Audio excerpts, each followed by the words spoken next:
hello. Good morning, good afternoon, good evening, depending on your time zone. Welcome to my YouTube channel. My name is Ogbanje Joseph. Today, we are going to be looking at the pre-classical political economy. Pre-classical political economy. But before we go into that, please do not forget to subscribe to this channel. Please share, like, and leave a comment on the comment section. So today, the pre-classical political economy, okay, before we even go into the pre-classical political economy, it is important to actually look at the meaning of political economy. Political economy is actually gotten from two root words. We have political or politics, and then we have economy or economics. Okay, political, anything political is talking about, power. Is talking about the struggle for power, the maintenance of power, and the use of power for the betterment of a society. That is actually, a political issue. So when you are talking about political issue, you are actually talking about power related issues. Okay, authoritative allocation of values. Now, this authoritative allocation, which means any value that has been, allocated, there is an authoritative, backing to it. Okay, so when we're talking about political issues, we're talking about, people that have been vested with legitimacy and authority, to actually, dish out the goodies of the society. So it is comprehensively looked at as, as the reconciliation, authoritative reconciliation of conflicting interests in the society. So you have various vested interests within a particular political system. The ability of the state or the government to be able to actually, influence or meet the yearnings and aspirations of people within this society is what politics is all about. Then we have the economy. Economy is actually talking about the market system. It is actually talking about, it is talking about issues relating to finance, issues relating to, to agriculture, to infrastructure, issues relating to technology, issues relating to debt, issues relating to all of those. Those are the economy, of any society. Okay, so political economy is the intermix between politics, which is the state, and then the economy, which is the market. So the intermix, the interrelatedness, okay, the nexus existing between the state and the market is what political economy is all about. But today, our attention is pre-classical political economy, which means before the classical political economy, there was actually the pre-classical political economy. And the pre-classical political economy is actually divided into three eras. The first era is called the Greek scholars. The second, that is the Greek scholars era. The second era is the mercantilist era. And the third era is the physiocratic era. Now, what is number one? The Greek, the Greek scholars era. Now, when we are talking about the Greek Greek and scholastic era, it is number one is Greeks. That is the Greeks and the scholastic era. Now, who are the Greeks that we're talking about here? We're talking about Plato in his work Republic, and Law. We're also talking about Aristotle in his work Politics and Ethics, and all of that. These are the two major people that are Greeks that did something on political economy that we are actually looking at right now. Now, according to Plato, he looked at his own idea from the, an ideal state, and he looked at it from the philosopher king perspective. And he said that every society is divided into, into those who you can describe as constituting the heart, those who are you can describe as constituting the head, and those who can describe as constituting the stomach. Those who are head, they are the philosophic people. Okay, they are the ones who are thinkers, who have seen the light, and then they should show light to other people. In fact, they are regarded as philosopher kings. Then we also have those who are regarded as the spirited people, and they are the warriors in the society. And then we also have, those who constitute the stomach, which are the farmers and what, and the artisans. Okay, so that is for Plato. Okay, now according to Plato still, he actually talked about, he believes Plato believes in what is known as credit theory of money. Credit theory of money, and that money, it should be used as a unit of account for debt. Okay, he went ahead to talk about, common ownership of resources and all of that. Aristotle popularized, of course, the six forms of government, which is, of course, monarchy, aristocracy, polity, tyranny, oligarchy, democracy, and polity. Okay, I've talked about all of those things. Now, according to Aristotle, okay, he actually talked about the fact, he looked at political economy from the perspective of labor as a commodity that has value but does not give value.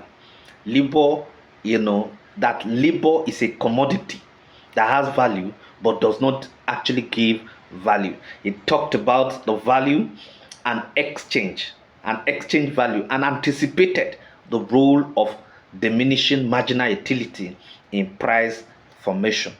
Okay, so now let us look at the scholastic. Now the first person we're looking at is Ibn Khaldun. Ibn Khaldun actually was a Muslim born in North Africa, that is in the present day Tunisia, and of course he was actually talking about the functioning of an economy and the importance of technology, socialization, and foreign trade, okay, in economic surplus, and the role of government and its stabilization policies to increase output and employment. So that is actually what Ibn Khaldun was actually very much interested in. He also went ahead to talk about optimum taxation, minimum government services, incentive, institutional frameworks, like institutional framework, law and order, expectations. He also talked about production and the theory of value, and the role of the state, is to establish law and order conducive for economic activities, and also the enforcement of property rights, and the production of trade routes, and the security of peace necessary for the society to engage in trade, in trade and production. So that is actually for Ibn Khaldun. Now the next person we're looking at, okay, is actually Saint Thomas Aquinas, Saint Augustine, and Saint Ambrose, okay, as well as Saint Jerome. All of them actually tried to reconcile the church teaching with the works of Aristotle and what, and Plato. Now, what did they talk about?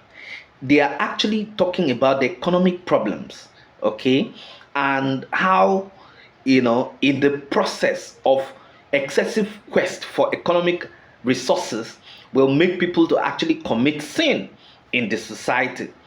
Okay, so they actually talked about the fact that, okay, if the love of money becomes excessive in the hearts of men, it makes them to become, to start practicing injustice in the society. Okay, so those are the things. And he said that the best way to actually go about all of those things, is the absence of monopoly and fraud. There should be no monopoly. In fact, they were not actually very cool with capitalism. Okay, so that is actually the Greeks and the scholastics. Okay, now let us look at the mercantilist period. What is mercantilism all about? Mercantilism actually, was, came into economic literature, okay, in Britain, starting from the from 1620s, okay, to the middle of 18th century. So what is even mercantilism? It is an economic policy that is characterized by direct intervention, okay, intended to protect domestic merchants and manufacturers, okay. Adam Smith is actually a very, a very big scholar in mercantilism, and he called it commercial system, okay, which has to do with wealth and monopoly.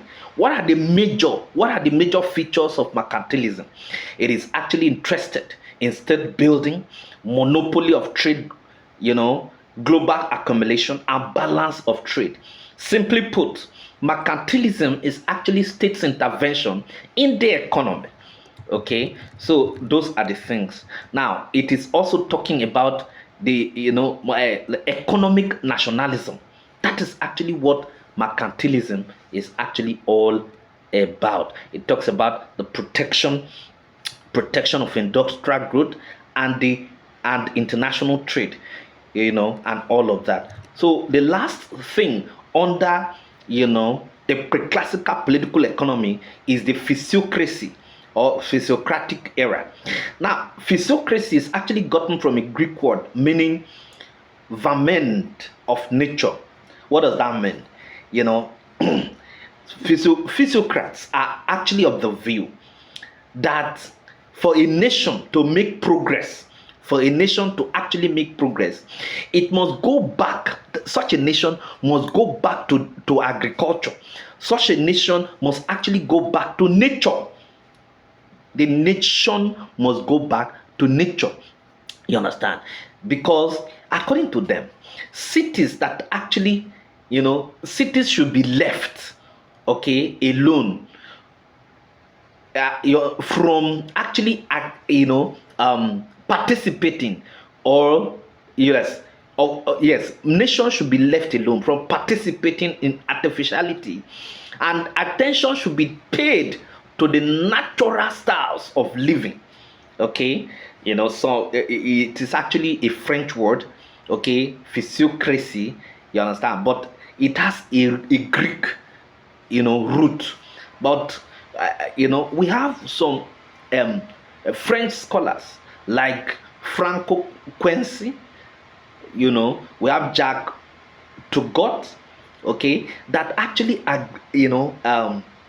they advocated for agricultural production as the cornerstone of economic activities, and then they argue that it can generate net production, of course, a surplus of output over input. Okay, they actually support the laissez-faire, approach, advocating that all trade ought to be free and the government should not put any obstacles in the way of industry. So what I've said so far is actually talking about the root of political economy, and the root of political economy can be traced to the pre-classical political economy.